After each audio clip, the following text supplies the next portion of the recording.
upon arrival, officers used their cars to block his own car in. Now, at the same time, Conley got back into the driver's seat of his Hyundai SUV. When they approached his door, officers tried to physically pull him out, and that is when he fired the gun. Police say he was using a stolen gun out of Waterbury with an extended magazine. They tell us his shot shattered the passenger side window, causing 3 officers to back away and start firing. Police say Conley was shot in the upper body. He was later pronounced dead at the hospital. New Haven Mayor Justin Elicker said the shooting was justified, and he believes the officers followed their training. I am not an expert, I'm not a police officer, but it appears to me that the officers used appropriate force. It appears to me that Mr. Conley fired first. It appears that the officers' lives were in danger. No officer wants this to happen. And the New Haven police chief says that he has spoken with Conley's family, and his family told him that he would not have hurt police on purpose. They say that this death was completely unnecessary. Now, at the same time, the Inspector General's office says their investigation into this is not complete. They're the ones that will determine whether or not this shooting and the use of force was justified on the officer's part. They say they have up to a year more left of this investigation. As soon as we find out more, we'll get that to you. Live in New Haven, Brooke Griffin, Fox 61, Connecticut's news station. Well, thanks so much. Well, the city of Hartford says it has a plan to get people displaced from their apartments due to a fire into some better housing arrangements.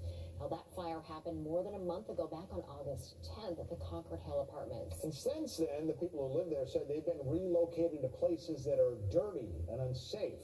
So they're demanding more help from the city. Fox 61's Angelo Bavaro is live outside the Concord Hill Apartments with the latest set of demands. Tim, Erica, good morning, and lots of people are figuring out these steps forward this morning. Last month's fire forcing more than 100 people out of their apartments here into these motels. Well, now 45 days later, the city says it does have a plan to start moving these people into better housing arrangements as soon as today. Still waiting to hear back from the mayor's office regarding the actual plan here, how long this is going to take over the coming days and maybe weeks. But this all comes after the tenants union, representing the people who live in this apartment building, say the city has failed to adequately house people displaced by this fire and has been calling on leaders to do more. These pictures, take a look, are from Councilman Josh Mitcom, who visited some of these motels people have been staying in. He and the tenants pointed out issues like bugs, water damage, and mold, crime, no kitchen spaces, and families with kids crammed into these small rooms. Yesterday, the mayor's office told us some tenants will start moving into better hotels as soon as today, prioritizing those who are elderly, sick, and have kids.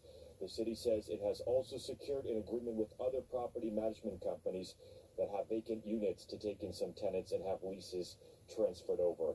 Tenants say this is a step forward, but there are still lots of questions about specifics of this plan. I hope it's something decent, and I hope what they're trying to do with the relocation program is not taking us into Marshall Street area where there's more crime than where I was. Now, Councilman Mitcom says the landlord must pay for humane accommodations for these displaced tenants under law, but it's the city's job to find those accommodations and bill the landlord. The mayor's office also telling us it has reached an agreement with the property manager, the owner here at Concord Hill Apartments, about waiving any of the back rent that people may owe here so people can get that fresh start. Something else we're waiting on more answers about: what is the future of this building? Will at any point people be able to move back in here? And if so, when is the earliest that could happen? We're live in the capital city this morning. I'm Angelo Bavaro, Fox 61, Connecticut's news station. Angelo, thanks so much for the update there. Well, right now, police are trying to track down who made a school threat over the phone. This one happened in New Britain. No one was hurt, but it caused parents to go into panic mode.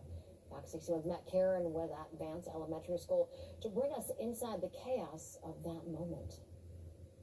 It's the message no parent wants to get. An incident at a school, a threat made.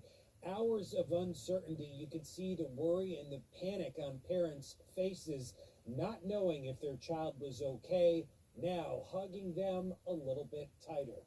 11 a.m. Monday, Vance Elementary School, New Britain, a threatening phone call was made to the main office. The call was specific, claiming a person with a weapon was in the building.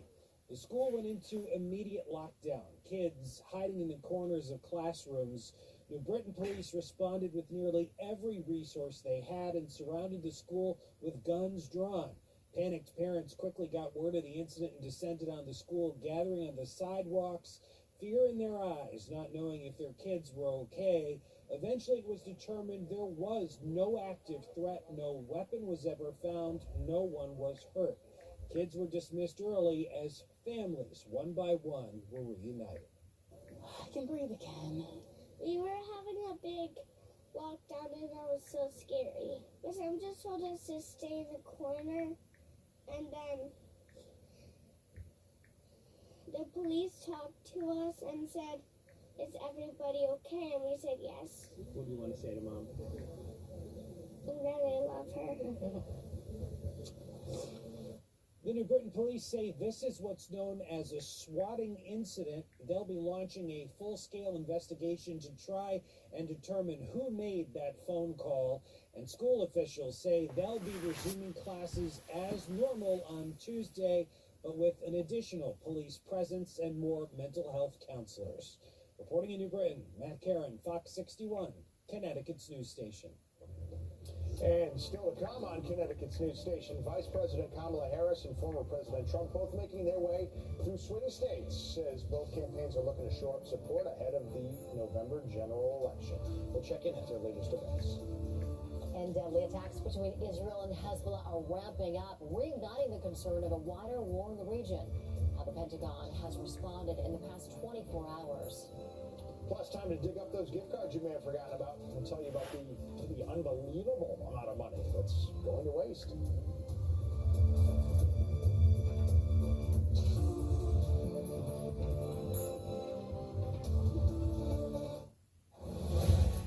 Are you ready to play? We need more clues. Fox Wednesday, it's playtime.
sure everybody feels that way. Just always feel like you're just not. I never thought I was going to get divorced. I didn't want to get divorced. I didn't want to be a divorced person. I really didn't want to be a split family with my children. And it upset me because it meant I wasn't who I thought I was. And that was so painful. The shocking reason behind Ben Affleck and Jennifer Lopez's split has been revealed. And you won't believe the fact that Diddy is somehow involved again. Apparently, it has to do with a sex tape between J-Lo and Diddy being found. And you know that should come as no surprise to anyone considering Diddy had a habit of recording whatever went on in his house. Jay's speaking on it right now. He'll be one of the first dudes that they'll probably pull to the side and say, yo, well, you say that your man, I heard you on TMZ say that he never did this and he never did that. But, ain't this you? If those pictures or those films or anything like that exist. You know what I'm saying? That's what they pay those agents to do. So, of course, I don't believe that none of the people who are his celebrity friends is going to speak or say nothing until they're either contacted or they know what they really got. So you feel like they might be worried that they might be on tape at one of Diddy parties doing something they wasn't supposed to be doing? LaRob said in his affidavit that Diddy had every room taped and bugged. The two were seemingly involved in a romantic relationship in the 90s and 0-0s for a while. And there's a whole host of interviews involving them. He was larger than life, but at first I didn't like him at all.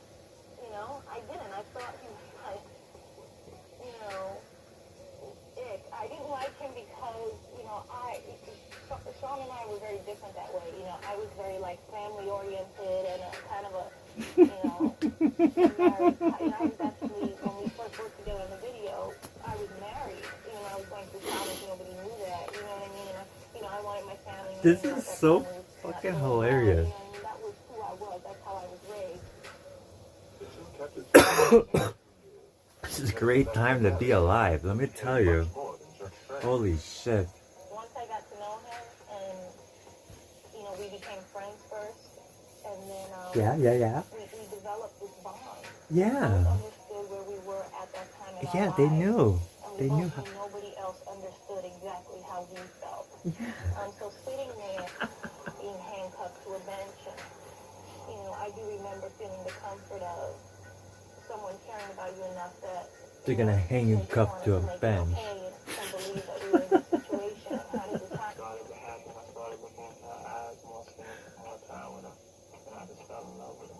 To have somebody who by your side who understands what you're going through, when at the end of the day doesn't Oh my god.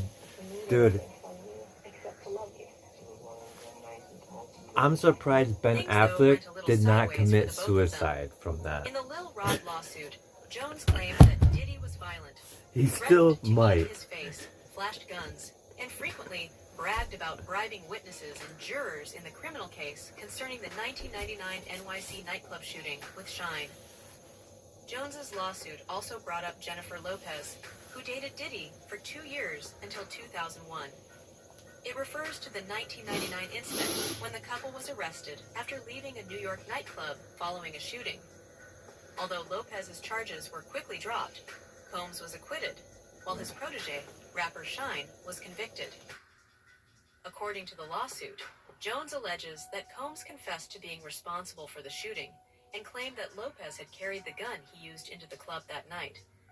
Despite the way history was written, one of the victims of the shooting, Natanya Rubin, claimed that it was Diddy who shot her. Hey, how you doing? So, here today about this latest lawsuit with the P. Diddy, Puff Daddy, Puffy, Sean Puffy Combs, whatever you want to call him. Lawsuit that has come out involving the producer Lil Rod. So basically his last two lawsuits, or last two major lawsuits, the one with Cassie, she made mention that Puffy made her carry his guns into nightclubs and wherever they went. And he threatened her to make her feel like she had to do so. And while there were lots of things I can't wait to upload this. And I'm going to tell you why.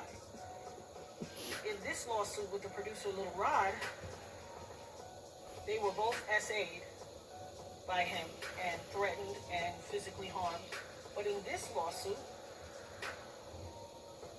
he appears to be a very young producer to me. But he said something very specific.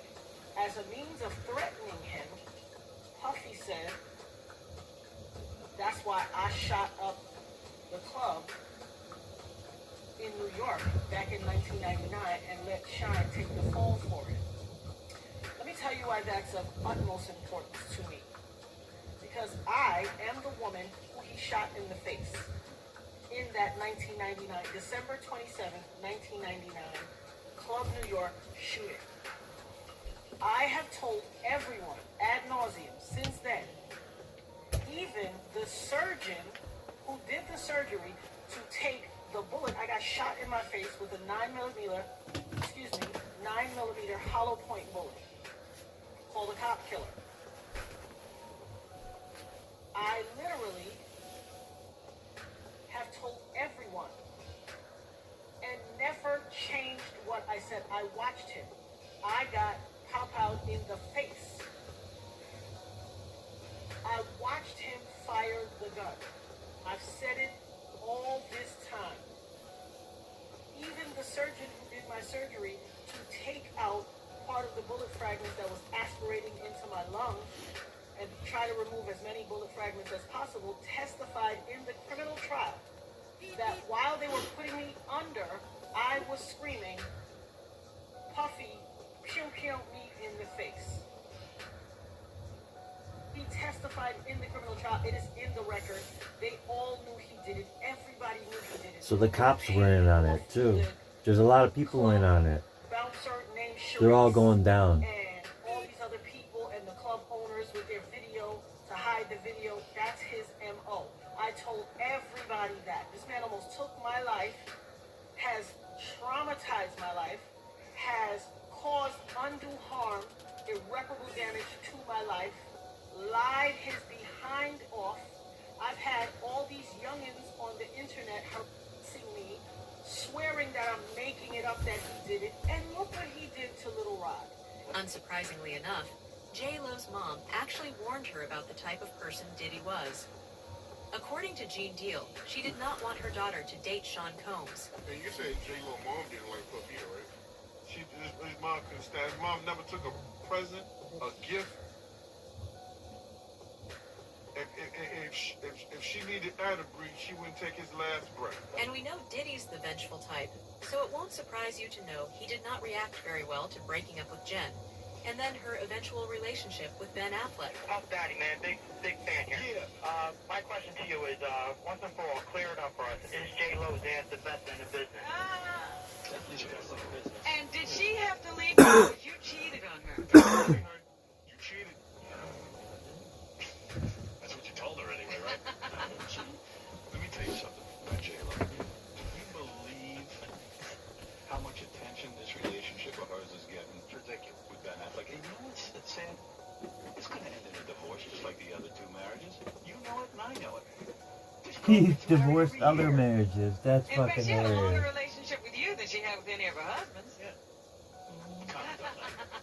What do you think, P. Diddy? Is it a great answer or what? Comment on everything that's just been said. Ben Affleck is a loser. He got divorced 3 times. That's a fucking loser. I like Ben. I like the Ben and Jen thing. I mean, it's all good. Anyway, Ben Affleck can give it to her as good as you did. Any way possible. You're good at it. You know what you're doing. I'm not really looking at what nobody else is doing. I mean, my thing was in the past, you know. I'm living in another time zone right now. Glad to be rid of her? I mean, it's not even like that. I'm happy to be in a relationship that I'm in. You know, nothing better than fresh new. Chris, you're on the air. Jeffrey, how you doing? Hey. What's poppin', baby? Bad boy to the soundtrack and stuff. Down there. Huh? It's J-Lo Shave down there. J-Lo shaved down there. That's a good question. That's a legitimate question. It's non-racial. It's not racial. I don't remember. All right. I don't remember. So now on this Bad Boy soundtrack. Anyway, attention everyone. Don't ask me no more of the J-Lo questions. It's been beautiful over the last... And if Gene Deal's allegations are anything to go by, it seems that Jennifer Lopez was very much attractive to many celebrities in Hollywood, including Jada and Will Smith. Tell me the story about how Puffy wanted to fight Will Smith over Jennifer Lopez. Oh, man.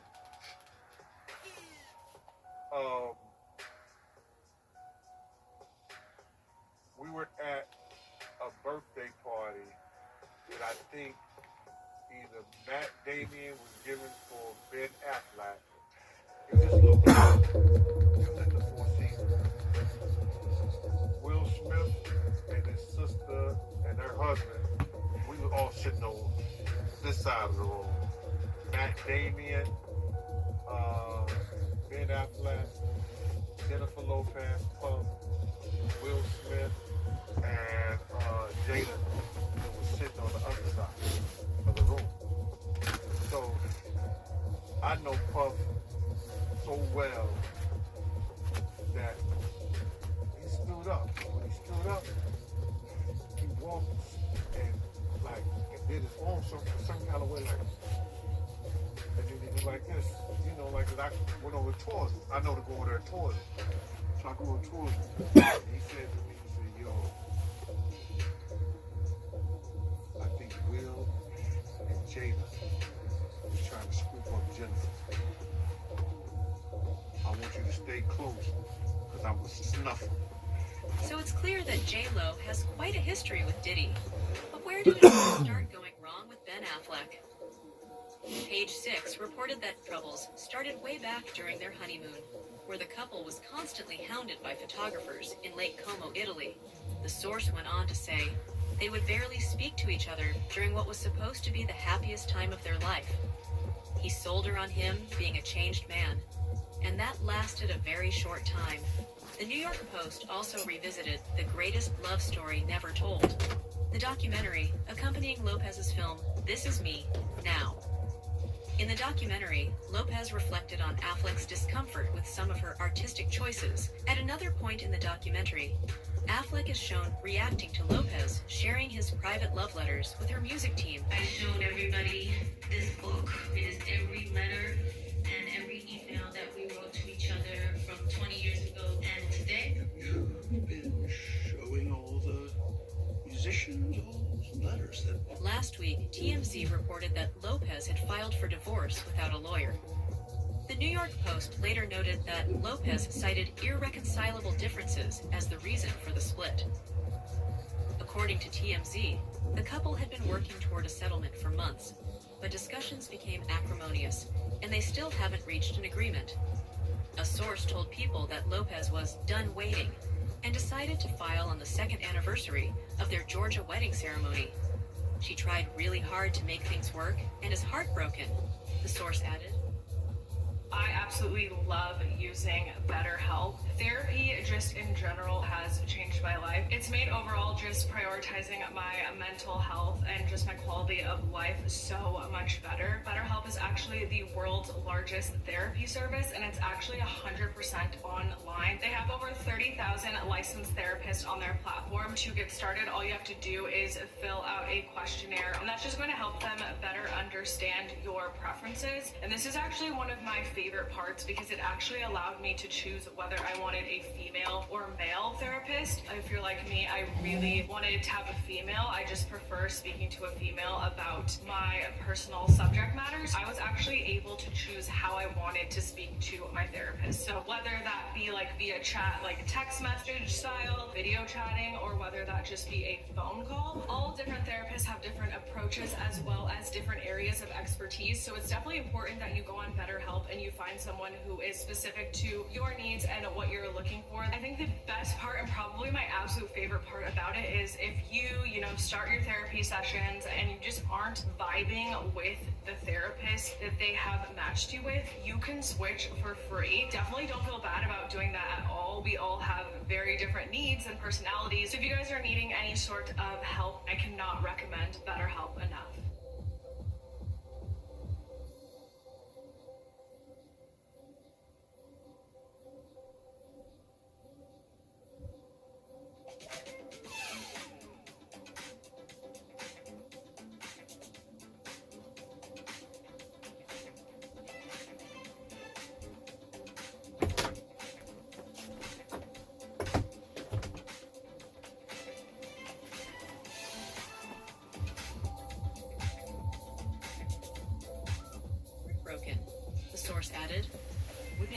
24 hours of Jen's filing, the film has seen a 3,000% spike in streams. Jane! And this conversation with her Monster-in-Law co-star Jane Fonda has gone viral. This is my concern.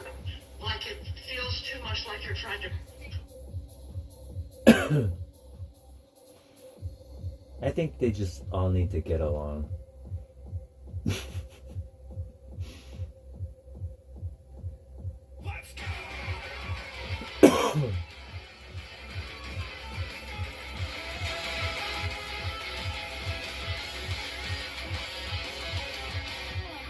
How long did it take for Sector and Cyrax to get different designs, Chad? How long did it take for Sector to Cyrax to not be the exact same character? Pretty much MK9, right? We don't need to make huge adjustments. Deadly Alliance, they kind of different? Okay. The evolution of Sector and Cyrax in every... Are we going to get an assist on this? So Game Channel has a video which we can just use to judge. So shout out to Game Channel. They have an entire collection of all of these looking characters. Let's start at the very beginning. Let's the go. BMX Bikers, which is just what they are. With modified helmets, the BMX Bikers, they are effectively the exact same thing, but different colors. If we're judging Sector and Cyrax, they're being judged equally in this way. You either are going to love this or not love this. I personally land on a 7. This isn't 10 out of 10 material for me just yet. The problem with it is that even when I was a kid, I would look at it and be like, why are they wearing like BMX gear? They look like they're about to jump on motorbikes or some shit. Something about the way they looked early on, or kind of felt like, at least to me, sort of cheap, where some other characters looked really cool. But the very, very first designs of them in MK3, I was like, Even when I was younger, they weren't the sickest things ever. You know, they weren't incredibly cool. To me, I like the MK Ninjas and stuff. So to me personally, I think that the oldest designs that we have are like 7s. I get what they're going for, right? I get it, but I still think the visual fidelity of MK3 was high enough where you can actually see what they are, and it's like, oh, they are effectively just BMX bikers in some way with some modified helmets. It is simple. They look cool in motion when they're doing their crazy bullshit, but you don't really get like they're robots, right? You don't really feel like they're robots yet. MK Gold. Oh boy. So it's a little better, but we really gotta use our imaginations here on this one. Oh, Jesus. Is it a little better? You know what? I'm gonna make a call. Let me look up the MK4 costume. So here's the issue with the MK4 designs. They are just the 2D designs in 3D. That's all they're really going for. The attempt here was just, all right, so we're switching to 3D. The whole point of the game is that how do we translate our 2D/realistic characters into 3D designs into a 3D game? This isn't that much different than the basic-ass BMX biker costumes. It's sort of the execution of that. The issue is that, well, you already had kind of a design that didn't look super great, and now it's in 3D, and it looks kind of worse. To me, this is like a couple points below even the MK3 one, where I would go to like, I don't know, man. I think this might be like a 5. I'm sorry. And Cyrax is no different. They just kind of look the same in this game. I think they're just effectively weaker looking designs than they were in MK3. In MK3, they're cool looking. They're not like epitome. They're not like goatee status yet, personally speaking. Cyrax has a costume in MK Gold. Hold on a second. He looks like RoboCop. Yeah, I don't love it. I think it's like a 6. Mortal Kombat Deadly Alliance. This isn't great. Don't get me wrong. Just Cyrax. Okay, gotcha. Because I'm not seeing any art. It's just like color palette. I'm going to give this one credit. It's not great. However, he looks like a robot. To give the designer some credit with like their limited 3D capabilities at the time, he actually looks like a robot, which is good. He's more robotic, and I think that it was sort of the idea. The key elements are still there. It could be a dude in a suit, but more robotic stuff is happening. So I think this is okay. I actually think this is like, quote unquote, comparable to even the original designs, or this doesn't look like a BMX dude anymore. Not as much, but it's still like a 7. So I think that moves us into Armageddon, where Sector and Cyrax are here. And is this not the first time Sector and Cyrax have different costumes? They differentiate them in some way. And it's getting better, but it's not powerful yet. So what I'm noticing is that the helmets are effectively staying the same. at this point, but the bodies are changing. This is kind of the same as the Deception costume we were just looking at, but this one is something entirely new. They're getting towards like a stormtrooper or something like that. I don't think either of them are particularly amazing. They're okay. They're still hovering around like a 7 out of 10. To me personally, the visuals of the characters have not really reached a level where it's like, fuck, that's so cool looking, right? That's so cool. They're so cool looking. At least they look like robots. This one looks like it's a more technological robot. This one looks like it's a more like, you know, grounded robot, which is sort of their thing. Sector's got like missiles and shit. Cyrax is about like laser things and teleporting and stuff. So that I get that visual storytelling. I get it. I get it. But still, yeah, I'm gonna stay with it. I still think Sector and Cyrax at this point are still like 7 out of 10 looking characters. They're okay. Oh wait, I actually think we missed one because this comes back. This Cyrax alt comes back, further confirming the Robocop-ness of Cyrax, and this is when Cyblax is still a thing now, so it's like, okay, so we actually get a character under the robot. It's still not good, right? Or it's like, yeah, I'm a guy under here, but am I really a character yet? It's like, well, not exactly. Don't really get there yet that looks like cool. I don't think we get alternates for Cyrax and Sector until we get to, like, MK9, where Cyrax actually has, like, a legit alternate costume. You know what I mean? Sector alternate Armageddon? God damn it, Chad. Oh, no. They turned his bitch ass into the Guyver? No. They turned this guy into a fucking Beetleborg? Here's the thing. I don't hate it, but I also really don't like it. It's goofy. It's definitely taken some organic elements from, like, the Guyver. Not in a cool-looking way. Not in a cool-looking... I'm gonna give I think this is arguably, like, one of the worst-looking ones. It's gonna be real. I think it's like a 5. Can we just move on to MK9? I want to throw MK9. I want to look at MK9 shit. There's MK9 Sector. Only God can forgive you now.